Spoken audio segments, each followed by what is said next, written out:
The ADIDAS Predator Mutator 20 Plus is full of innovation, but it's also pretty expensive.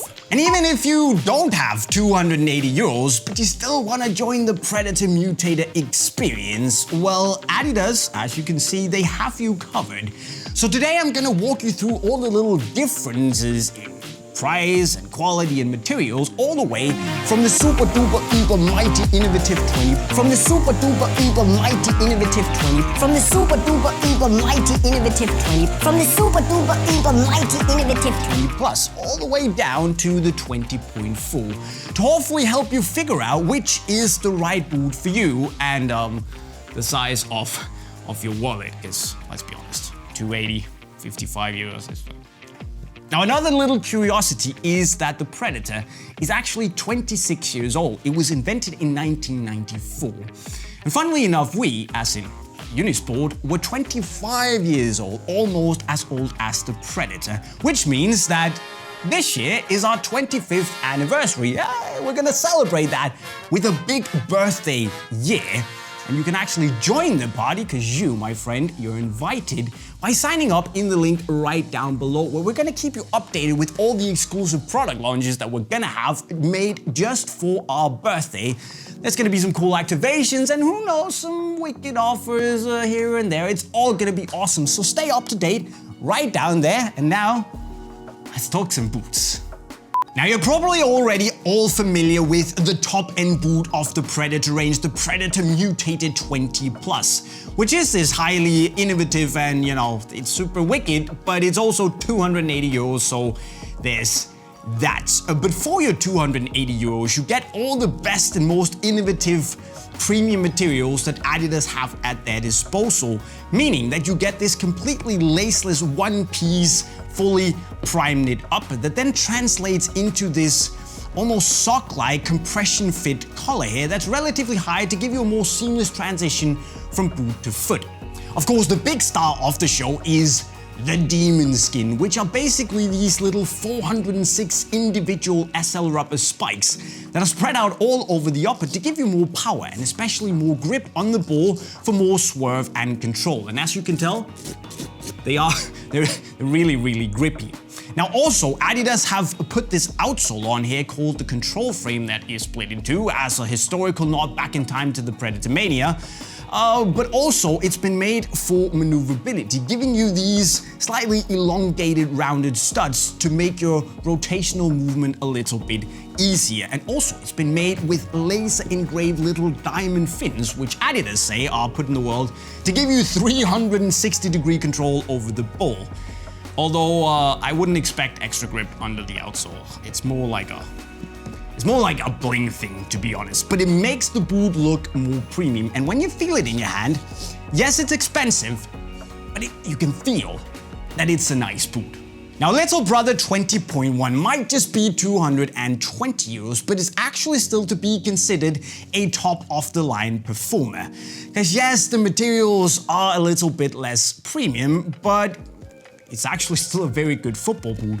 Looking at the collar here, obviously it's a little shorter and more, should we say, normal sized, but it's also not as tight and compressed as on the 20 Plus. It's still Primeknit though, which is very nice. Now the body of the boot, however, isn't Primeknit. It's a woven textile, and while it does feel a little plasticky and maybe a bit cheap in hand, once you get it on your foot, it feels as soft, if not softer, than on the 20 Plus because it has a very premium inner liner on the inside of the material.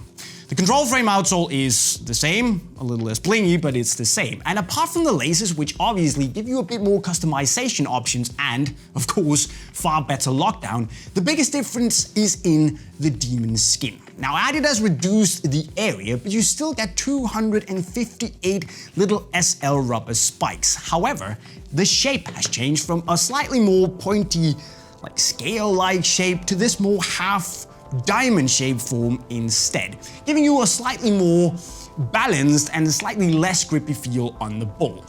So yes, the materials have changed, they're a little less premium, and so is the execution, but you get the laces, thus a better performance, and I think to some people this might be the more obvious and well-balanced, less aggressive choice.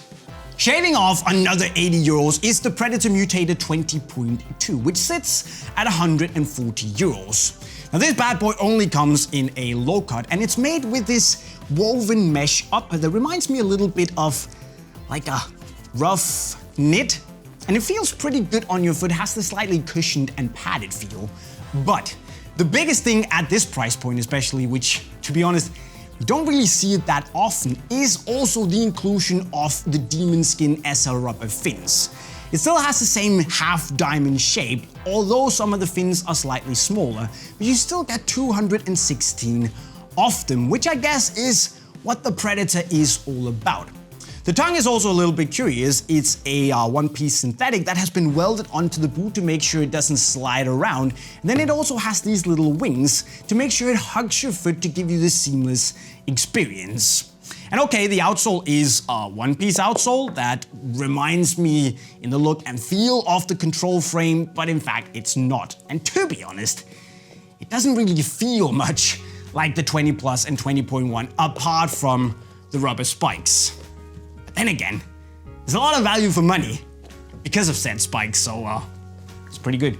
And just like last year, there is a 0.32. So here you can get the 20.3 with laces coming in at 89 euros and the laceless option coming in at 99 euros. It's made here, as you can see, with a stretch textile sock, meaning that you get a sliver of that really tight compressed sensation from the 20 Plus. But of course, the sock here it's cheaper, so it is a little more loose and not as premium as on the higher end models.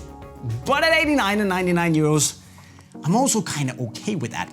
Now the body on both boots is made with a silicone covered mesh, and on top of that, we don't have the Demonskin rubber fins anymore. Instead, we have what Adidas call the Demon Scale. Now it is essentially just a print, but a print that is a bit more sticky than you would normally see, so still trying to emphasize this whole grip story, giving you more grip than normally.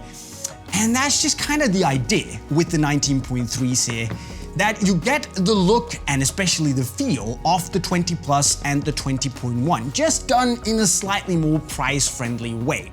So yes, the boots are thicker, they're heavier, and they still use the outsole from the 20.2.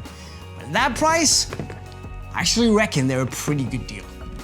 Lastly, there is also a Predator Mutator 20.4, believe it or not. It's 55 euros, which of course means that Adidas had to cut a few corners with this. But to be honest, at that price, it's better than I expected, because you do get this woven mesh textile upper. It's been coated with a silicone once again, and it's actually softer and thinner than I had anticipated. And it means that on your foot, it doesn't feel as stiff or chunky as boots in this price range would normally feel.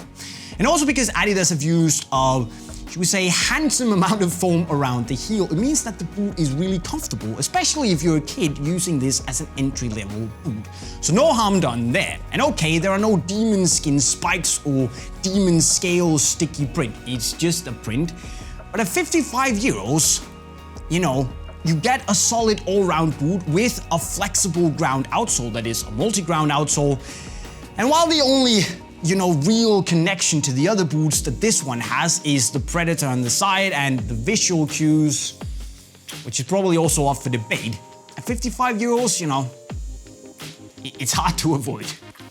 Guys, I realize that was a lot of talking, but hopefully now you know everything you need about the Predator Mutator 20 range. And yes, there is a big price gap from 20 Plus to 20.4, but it also means there is a little bit for everyone. To be honest, I think, from 20 Plus to 20.3 laceless at least, I think people are gonna like the options here, but the big question is, which is the boot for you? Well, you can let us know in the comment section right down below, and then go cop your favorite pair via the link right over there. Of course, before you go, don't forget to make sure you subscribe to the channel with the bell notification on. And while you wait for your new boots to arrive, why not go learn some wicked skills in the playlist right over there? And with that said, guys, I'm signing off. Cheerio.